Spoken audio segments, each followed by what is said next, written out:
27장 제단. 아카시아 나무로 제단을 만들어라. 가로와 세로가 2.25m의 정사각형 모양이 되게 하고 높이는 1.35m로 하여라. 네 귀퉁이에는 뿔을 하나씩 만들어 달되 4개의 뿔이 제단과 하나로 이어지게 하고 그 위에 청동을 입혀라. 재를 담는 통과 부삽, 대야, 고기집게, 화로를 만들어라. 이 모든 기구는 청동으로 만들어라. 청동으로 그물 모양의 석쇠를 만들고 석쇠의 4귀퉁이에 고리를 만들어 달아라. 그 석쇠를 제단 가장자리 밑에 달아 제단 중앙에 자리하게 하여라. 제단을 드는 데 쓸 채는 아카시아 나무로 만들고 거기에 청동을 입혀라. 제단 양쪽에 달린 고리에 그 채를 꿰어 제단을 나를 수 있게 하여라. 제단은 널판으로 만들되 속이 비게 만들어라. 성막뜰. 성막뜰을 만들어라. 뜰의 남쪽 면은 길이가 45m여야 한다. 성막뜰을 두를 휘장은 가늘게 꼰 모시실로 짜고 휘장을 칠 기둥 20개와 청동으로 만든 밑받침 20개, 은으로 만든 갈고리와 줄도 만들어라. 뜰의 북쪽 면도 남쪽 면과 똑같이 만들어라. 뜰의 서쪽 끝에는 길이 22.5m 되는 휘장을 치고 휘장을 칠 기둥 10개와 밑받침 10개를 만들어라. 뜰의 앞쪽, 곧 뜰의 동쪽 끝의 길이도 22.5m로 하고 한쪽에 기둥 3개와 밑받침 3개를 세우고 길이 6.75m 되는 휘장을 쳐라. 다른 한쪽도 똑같이 하여라. 뜰의 정문에는 청색실과 자주색실과 주홍색실과 가늘게 꼰 모시실로 짜서 장인이 술을 놓은 9m 길이의 막을 쳐라. 밑받침 4개에 기둥 4개를 세우고 그 위에 막을 쳐라. 뜰 사방에 세울 기둥은 은줄로 묶고 은 갈고리를 달고 청동 밑받침으로 받쳐야 한다. 뜰의 길이는 45m, 너비는 22.5m여야 한다. 가늘게 꼰 모시실로 짜서 청동 밑받침 위에 설치할 휘장의 높이는 2.25m여야 한다. 성막의 말뚝과 뜰의 박을 말뚝을 비롯해 성막을 세우는 데 쓰는 모든 기구는 청동으로 만들어야 한다. 이스라엘 자손에게 등불에 쓸 맑고 깨끗한 올리브 기름을 가져오게 하여 등불이 끊임없이 타오르게 하여라. 아론과 그의 아들들은 이 등불을 회막 안, 증거궤를 가리는 휘장 바깥쪽에 항상 켜두어 저녁부터 아침까지 하나님 앞에서 타오르게 해야 한다. 이것은 이스라엘 자손이 대대로 지켜야 할 영원한 규례다. 6장. 보리빵 5개와 물고기 2마리. 2일 후에 예수께서 갈릴리 디베랴라고도 하는 바다 건너편으로 가셨다. 큰 무리가 그분을 따라갔다. 그것은 그들이 예수께서 병자들에게 행하신 기적을 보고 거기에 매료되었기 때문이었다. 건너편에 이르자 예수께서 언덕에 올라가 앉으셨고 제자들은 그분 주위에 둘러앉았다. 마침 유대인들이 해마다 지키는 유월절이 다가오고 있었다. 예수께서 눈을 들어 큰 무리가 와 있는 것을 보시고 빌립에게 말씀하셨다. 우리가 어디에서 빵을 사서 이 사람들을 먹일 수 있겠느냐? 이렇게 말씀하신 것은 빌립의 마음을 자라게 하기 위해서였다. 예수께서는 자신이 할 일을 이미 알고 계셨다. 빌립이 대답했다. 각 사람에게 빵 한 조각이라도 돌아가게 하려면 은하 200개로도 모자라겠습니다. 제자들 가운데 한 사람인 시몬 베드로의 동생 안드레가 말했다. 여기 한 아이가 보리빵 5개와 물고기 2마리를 가지고 있습니다. 하지만 이 많은 사람들을 먹이기에는 턱없이 부족한 양입니다. 예수께서 말씀하셨다. 사람들을 앉게 하여라. 그곳에는 푸른 풀밭이 멋진 카펫처럼 깔려 있었다. 사람들이 자리를 잡고 앉으니 5,000명 정도 되었다. 예수께서 빵을 들어 감사를 드리고 앉아있는 사람들에게 나눠주셨다. 그리고 물고기를 가지고도 그와 같이 하셨다. 모두가 원하는 만큼 실컷 먹었다. 사람들이 배불리 먹고 나자 예수께서 제자들에게 말씀하셨다. 버리는 것이 없도록 남은 것을 다 모아라. 제자들이 모으고 보니 보리빵 5개로 먹고 남은 것이 커다란 12바구니에 가득 찼다. 사람들은 예수께서 행하신 이 일로 인해 하나님께서 자기들 가운데서 일하고 계심을 알았다. 그들은 말했다. 이분은 분명 그 예언자다. 하나님의 예언자가 바로 이곳 갈릴리에 오신 것이다. 예수께서는 열광한 그들이 자기를 붙들어다가 왕으로 삼려는 것을 아시고 그 자리를 빠져나와 다시 산으로 올라가서 혼자 계셨다. 저녁 때가 되자 제자들이 바닷가로 내려가 배를 타고 바다 건너편 가버나움으로 향했다. 날이 아주 저물었는데 예수께서는 아직 돌아오지 않으셨다. 큰 바람이 불어 바다에 거센 물결이 일었다. 제자들이 4-5km쯤 갔을 때 예수께서 바다 위를 걸어 배 가까이 다가오시는 모습이 보였다. 제자들이 소스라치게 놀라자 예수께서 그들을 안심시키며 말씀하셨다. 나다, 괜찮으니 두려워 마라. 그러자 제자들이 예수를 배 안으로 모셨다. 어느새 그들은 자신들이 가려고 했던 지점에 정확히 이르렀다. 이튿날 뒤에 남은 무리가 배가 한 척밖에 없던 것과 예수께서 그 배에 제자들과 함께 타지 않으신 것을 알았다. 그분을 두고 제자들만 떠나는 것을 그들이 보았기 때문이다. 그때 디베레아에서 온 배들이 주님께서 축복하고 빵을 먹여주신 곳 근처에 정박해 있었다. 무리는 예수께서 그곳을 떠나 돌아오시지 않을 것을 알고는 디베레아에서 온 배들로 몰려가 올라타고서 예수를 찾아 가버나움으로 향했다. 그들이 바다 건너편에서 그분을 다시 뵙고는 말했다. 랍비님, 언제 여기로 오셨습니까? 예수께서 대답하셨다. 너희가 나를 찾아온 것은 내가 하는 일에서 하나님을 보았기 때문이 아니라 오히려 내가 너희를 배부르게 해주었기 때문이다. 그것도 내가 값없이 먹여주었기 때문이다. 생명의 빵. 너희는 그렇게 썩어 없어질 음식을 얻으려고 힘을 허비하지 마라. 너희와 함께 있을 음식, 너희의 영원한 생명을 살찌게 하는 음식, 인자가 주는 음식을 위해 일하여라. 인자와 인자가 하는 일은 하나님 아버지께서 끝까지 보증해 주신다. 그러자 그들이 말했다. 우리가 하나님의 일에 참여하려면 무엇을 해야 합니까? 예수께서 말씀하셨다. 하나님께서 보내신 이에게 너희 삶을 걸어라. 그렇게 너희 자신을 걸 때에야 하나님의 일에 참여할 수 있다. 그들이 애매한 말로 비껴갔다. 선생님이 누구시며 어떤 일을 하시려는지 알 수 있도록 단서가 될 만한 것을 보여주시면 어떻겠습니까? 그러면 우리가 알아보고 나서 우리 삶을 걸겠습니다. 선생님이 무슨 일을 하실 수 있는지 보여주십시오. 모세는 광야에서 우리 조상들에게 빵을 먹게 해주었습니다. 성경에도 그가 그들에게 하늘에서 내려온 빵을 먹게 해주었다고 기록되어 있습니다. 예수께서 대답하셨다. 그 성경 말씀의 진정한 의미는 이렇다. 모세가 너희에게 하늘에서 내려온 빵을 주었다는 것이 아니라 지금 이 순간에 내 아버지께서 너희에게 하늘에서 내려온 빵, 곧 참된 빵을 주신다는 뜻이다. 하나님의 빵은 하늘에서 내려와 세상에 생명을 준다. 그들이 그 말씀을 듣고 반색하며 말했다. 주님, 그 빵을 지금부터 영원토록 우리에게 주십시오. 예수께서 말씀하셨다. 내가 바로 그 생명의 빵이다. 나와 한편에 서는 사람은 더 이상 굶주리지도 않고 목마르지도 않을 것이다. 내가 이것을 너희에게 분명히 말한 것은 너희가 내가 하는 일을 보았으면서도 참으로 나를 믿지 않기 때문이다. 아버지께서 내게 주시는 사람은 결국 다 내게로 달려올 것이다. 그가 나와 함께하면 내가 그를 붙잡고 놓지 않을 것이다. 내가 하늘에서 내려온 것은 일시적인 내 기분대로 하려는 것이 아니라 나를 보내신 분의 뜻을 이루려는 것이다. 나를 보내신 분의 뜻을 간단히 말하면 이렇다. 아버지께서 내게 맡기신 모든 일을 하나도 빠짐없이 이루고 마지막 날에 만물과 모든 사람을 바르고 온전하게 회복시키는 것이다. 아들을 보고서 그와 그가 하는 일을 신뢰하며 그와 한편에 서는 사람은 누구든지 참된 생명, 영원한 생명을 얻는다. 이것이 내 아버지께서 원하시는 것이다. 마지막 날에 그들을 일으켜 세워 살리고 온전하게 하는 것이 나의 일이다. 예수께서 내가 하늘에서 내려온 빵이다 라고 말씀하신 것 때문에 유대인들이 그분을 두고 말다툼을 벌였다. 이 사람은 요셉의 아들이 아닌가? 우리가 그의 아버지도 알고 그의 어머니도 알지 않는가? 그런데 어떻게 그가 나는 하늘에서 내려왔다고 말하며 그 말을 믿어주기를 바란단 말인가? 예수께서 말씀하셨다. 나를 두고 너희끼리 논쟁하지 마라. 이 세상의 책임자는 너희가 아니다.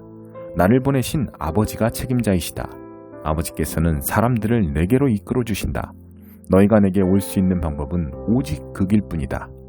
그때야 비로소 나는 사람들을 회복시키고 일으켜 세워 마지막 날을 준비하게 한다. 예언자들이 그때가 되면 그들 모두가 하나님께 직접 가르침을 받을 것이다 라고 한 것은 이 일을 두고 한 말이다. 누구든지 시간을 내서 아버지의 말씀을 듣는 사람, 정말로 귀 기울여 듣고 배우는 사람은 나에게로 와서 직접 가르침을 받는다. 자신의 두 눈으로 보고 자신의 두 귀로 듣는다. 그것은 내가 아버지께로부터 직접 가르침을 받기 때문이다. 아버지와 함께 있는 이외에는 아무도 아버지를 본 사람이 없다. 그런데 너희는 나를 볼 수 있다. 이제 내가 너희에게 가장 중요하고 참된 진리를 말해주겠다. 누구든지 나를 믿는 사람은 참된 생명, 영원한 생명을 얻는다. 나는 생명의 빵이다. 너희 조상들은 광야에서 만나라는 빵을 먹고도 죽었다. 그러나 지금 여기에 너희와 함께 있는 빵은 정말로 하늘에서 내려온 빵이다. 누구든지 이 빵을 먹는 사람은 결코 죽지 않을 것이다. 나는 하늘에서 내려온 빵, 생명의 빵이다. 누구든지 이 빵을 먹는 사람은 영원히 살 것이다. 내가 세상에 줄 빵, 세상으로 하여금 먹고 살게 할 빵은 나 자신, 곧 내 살과 피다. 이 말을 들은 유대인들이 서로 말다툼을 벌였다. 이 사람이 어떻게 자기 살을 먹을 수 있게 내어준다는 말인가? 그러나 예수께서는 조금도 물러서지 않으셨다. 너희가 살과 피, 곧 인자의 살과 피를 먹고 마실 때에야 비로소 너희가 생명을 얻는다. 이 살과 피를 왕성하게 먹고 마시는 사람은 영원한 생명을 얻고 마지막 날을 맞을 준비가 다 된 것이다. 내 살은 참된 음식이고 내 피는 참된 음료다. 너희는 내 살을 먹고 내 피를 마심으로 내 안에 들어오고 나는 너희 안에 들어간다. 온전히 살아계신 아버지께서 나를 이 세상에 보내셨다. 내가 그분으로 말미암아 사는 것 같이 나를 먹는 사람도 나로 말미암아 살 것이다. 나는 하늘에서 내려온 빵이다. 너희 조상들은 빵을 먹고도 죽었지만 누구든지 이 빵을 먹는 사람은 영원히 살 것이다. 이것은 예수께서 가버나움 회당에서 가르칠 때 하신 말씀이다. 예수께 인생을 건 사람들. 예수의 제자들 가운데 많은 사람들이 이 말씀을 듣고 말했다. 이 가르침은 너무 어려워 받아들이기가 힘들다. 예수께서 제자들이 이 말씀을 두고 힘들어 하시는 것을 아시고 말씀하셨다. 내 말이 그렇게도 혼란스러우냐? 인자가 원래 있던 곳으로 올라가는 것을 보게 되면 어찌하겠느냐? 성령만이 생명을 만들어낼 수 있다. 육신의 근육과 의지력으로는 아무것도 일어나게 할 수 없다. 내가 너희에게 전하는 모든 말은 성령의 말이며 생명을 만들어내는 말이다. 그러나 너희 가운데 이 말에 저항하고 이 말에 관여하지 않으려는 사람들이 있다. 예수께서는 자신에게 인생을 걸지 않을 사람들이 있다는 것을 처음부터 알고 계셨다. 또한 자신을 배반할 자가 누구인지도 알고 계셨다. 예수께서 계속 말씀하셨다. 그래서 내가 전에 자기 힘으로는 아무도 내게 올 수 없다고 너희에게 말한 것이다. 너희는 아버지께서 주시는 선물로만 내게 올 수 있다. 이 일 후에 제자들 가운데 많은 사람들이 떠나갔다. 그들은 더 이상 그분과 관련되기를 원치 않았다. 그러자 예수께서 12제자에게도 기회를 주셨다. 너희도 떠나가려느냐? 베드로가 대답했다. 주님, 참된 생명, 영원한 생명의 말씀이 주님께 있는데 저희가 누구에게 가겠습니까? 저희는 이미 주님이 하나님의 거룩한 분임을 확신하며 주님께 인생을 걸었습니다. 예수께서 대답하셨다. 내가 너희 12를 직접 뽑지 않았느냐? 그러나 너희 가운데 한 사람은 마귀다. 이는 예수께서 시몬 가룟의 아들 유다를 두고 말씀하신 것이다. 12제자 가운데 한 사람인 이자는 그때 이미 예수를 배반할 준비를 하고 있었다. 3장. 다 아는 체 하지 마라. 친구여, 내 모든 가르침을 잊지 말고 내 계명을 마음에 새겨라. 그러면 내가 오래오래 살고 부족함 없이 잘 살게 될 것이다. 사랑과 성실을 굳게 붙잡고 그것을 내 목에 걸어라. 그 머리 글자를 마음에 새겨라. 그러면 하나님과 사람에게서 잘 산다는 평판을 얻게 될 것이다. 온 마음으로 하나님을 신뢰하고 무슨 일이든 내 멋대로 이해하려 들지 마라. 무슨 일을 하든 어디로 가든 하나님의 음성에 귀 기울여라. 그분께서 내 길을 바르게 인도하실 것이다. 다 아는 체 하지 마라. 하나님께로 달려가라. 악을 피해 도망쳐라. 그러면 내 몸에 건강미가 넘칠 것이고 내 뼈 마디마디가 생명력으로 약동할 것이다. 내 모든 소유로 하나님께 영광을 돌리고 첫 열매와 가장 좋은 것을 그분께 드리라. 그러면 내 창고가 가득 차고 통에 포도주가 넘쳐 흐를 것이다. 친구여, 하나님의 징계를 억울하게 여기지 말고 그분의 자애로운 꾸지람을 언짢게 여기지 마라. 하나님은 사랑하는 자녀를 꾸짖으신다. 자식이 잘 되기를 바라는 아버지의 마음이다. 지혜를 만나고 통찰력과 친구가 되는 사람은 복이 있다. 지혜는 은행에 저축한 돈보다 훨씬 값지고 지혜와 맺은 우정은 고액 연봉보다 낫다. 지혜의 가치는 온갖 화려한 장신구보다 낫고 내가 바라는 그 어떤 것보다 귀하다. 지혜는 한 손으로 장수를 베풀고 다른 손으로 상을 준다. 지혜의 방식은 훌륭하고 지혜의 세상살이는 놀라우리만치 완전하다. 지혜는 그것을 붙잡는 이들에게 참으로 생명의 나무가 된다. 지혜를 단단히 붙들어라. 그러면 복을 받을 것이다. 하나님은 지혜로 땅을 만드셨고 통찰력을 발휘해 하늘을 들어올리셨다. 지혜와 통찰력은 강과 샘을 언제 솟게 하고 밤하늘의 이슬을 언제 내리게 할지 적절한 때를 안다. 친구여, 명료한 사고와 건전한 상식을 목숨 걸고 지켜 잠시라도 놓치지 마라. 그러면 내 영혼이 생기를 띨 것이다. 너는 건강과 매력을 유지할 것이다. 안전하게 다닐 것이며 지치지 않고 발이 걸려 넘어지지도 않을 것이다. 오후에 염려 없이 낮잠을 자고 밤에도 단잠을 자게 될 것이다. 경고가 날아들고 놀랄 일이 생기고 세상 멸망이 임박했다는 예언이 있어도 두려워할 필요가 없다. 하나님께서 내 곁에 함께 하시며 너를 안전하게 지켜주실 것이기 때문이다. 도움이 필요한 사람이 있거든 그를 외면하지 마라. 그에게는 내 손이 하나님의 손이다. 지갑에 돈이 있는데도 이웃에게 다음에 오게 하고 말하지 마라. 내일 주겠네 하고 말하지도 마라. 너를 믿고 마음 놓고 사는 이웃에게 해 끼칠 궁리를 하지 마라. 사사건건 시비조로 싸울 거리를 찾아다니지 마라. 힘으로 밀어붙이며 사는 사람이 되지 마라. 왜 불량배 노릇을 하려느냐.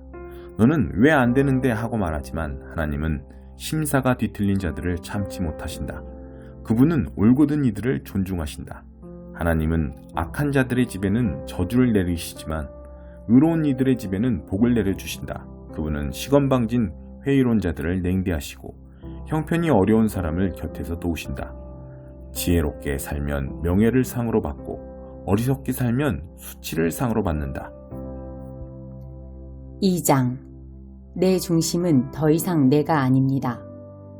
첫 번째 방문이 있고 14년이 지나서 바나바와 나는 디도를 데리고 예루살렘으로 올라갔습니다. 내가 예루살렘으로 간 것은 내가 계시받은 것을 그들에게 분명히 설명하기 위해서였습니다. 그때 나는 이방인들에게 무엇을 전했는지 그들에게 정확하게 설명했고 교회에서 존경받는 지도자들에게도 따로 설명했습니다. 그것은 우리의 일이 유대인과 이방인 사이의 관계 문제로 인해 오명을 얻게 되거나 공공연한 쟁점이 되는 것을 막기 위해서였습니다.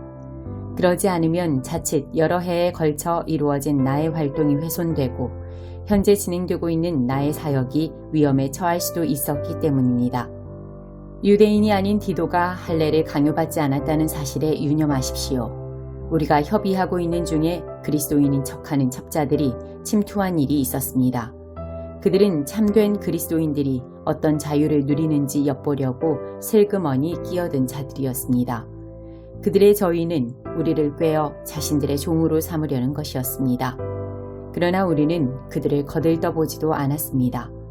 여러분을 위해 메시지의 진리를 지키기로 결심했기 때문이었습니다. 교회 안에서 중요 인사로 여겨지는 사람들이 어떤 평판을 받든 나는 아무 관심이 없습니다. 하나님은 사람의 겉모습에 감동하지 않으시며 나 또한 그러합니다. 그 지도자들은 내가 줄곧 전한 메시지에 어떤 것도 덧붙이지 못했습니다. 하나님께서 베드로가 유대인들에게 전한 것과 똑같은 메시지를 내게 맡겨주셔서 이방인들에게 전하게 하셨다는 사실이 조만간 드러났습니다. 교회의 기둥인 야고보와 베드로와 요한은 하나님께서 나를 부르셨음을 알고서 나와 바나바에게 손을 내밀어 악수하고 우리에게는 이방인들을 상대로 하는 사역을 맡기고 자신들은 계속해서 유대인들에게 나아가기로 했습니다. 그들이 우리에게 한 가지 당부한 것은 가난한 사람들을 기억해달라는 것이었습니다. 그것은 내가 이미 열심히 하고 있던 일이었습니다. 그 후에 베드로가 안디옥에 왔을 때 나는 그와 정면으로 맞선 적이 있습니다. 그가 분명하게 잘못한 일이 있었기 때문입니다. 이야기는 이렇습니다. 베드로는 야고보가 보낸 몇몇 사람들이 오기 전만 해도 식사 때마다 이방인들과 함께 식사를 했습니다. 그러나 예루살렘에서 보수적인 사람들이 오자 그는 슬그머니 뒤로 물러나 할 수 있는 한 이방인 동료들과 거리를 두었습니다. 그는 할례라는 옛 방식을 강요해온 유대 보수파를 두려워했던 것입니다. 안타깝게도 안디옥 교회에 있던 나머지 유대인들도 그런 위선에 동조했고 바나바까지도 그런 수작에 휩쓸리고 말았습니다. 나는 그들이 메시지를 따라 한결같이 바른 길을 걷지 않는 것을 보고 그들 모두가 보는 앞에서 베드로에게 이렇게 말했습니다.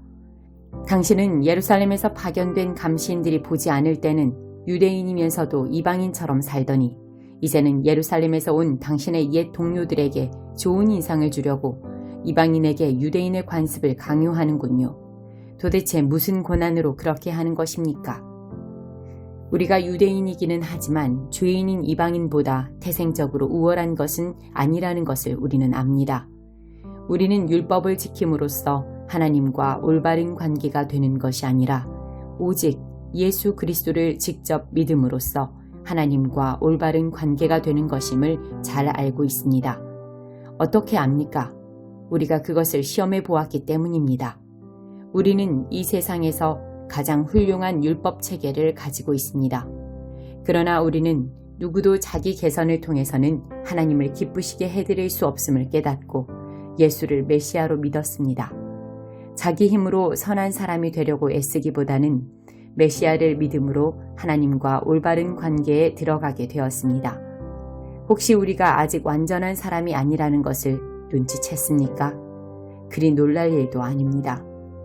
나처럼 그리스도를 통해 하나님과 바른 관계를 맺으려는 사람들이 덕을 완전히 갖추지 못했다는 이유로 그리스도는 죄의 방조자임에 틀림없다고 비난하시렵니까? 그런 비난은 섣부른 것입니다.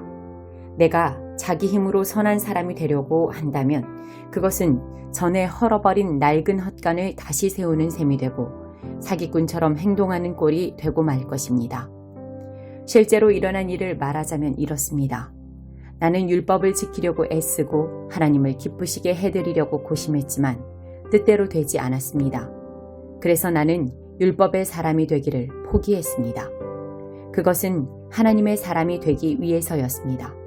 그리스도의 삶이 내게 방법을 일러주었고 그렇게 살도록 해주었습니다. 나는 그리스도와 나를 완전히 동일시했습니다. 정말로 나는 그리스도와 함께 십자가에 못 박혔습니다. 이제 내 자아는 더 이상 내 중심이 아닙니다. 나는 더 이상 여러분에게 의롭게 보이거나 여러분에게서 좋은 평판을 얻고 싶은 마음이 없습니다. 나는 더 이상 하나님께 좋은 평가를 얻어야 한다는 강박관념이 없습니다. 그리스도께서 내 안에 살고 계십니다. 여러분이 보는 내 삶은 나의 것이 아니라 나를 사랑하시고 나를 위해 자기 목숨을 내어주신 하나님의 아들을 믿는 믿음으로 살아가는 삶입니다. 나는 이 삶을 저버리지 않을 것입니다. 내가 율법을 준수하거나 사람을 기쁘게 하는 종교로 되돌아간다면 그것은 하나님과의 관계에서 인격적으로 누리는 자유를 송두리째 포기하는 일이 되지 않겠습니까? 나는 그렇게 하지 않을 것입니다. 나는 하나님의 은혜를 거부하지 않을 것입니다. 하나님과의 생생한 관계가 율법을 지킴으로써 이루어지는 것이라면 그리스도는 헛되이 죽으신 것이 됩니다.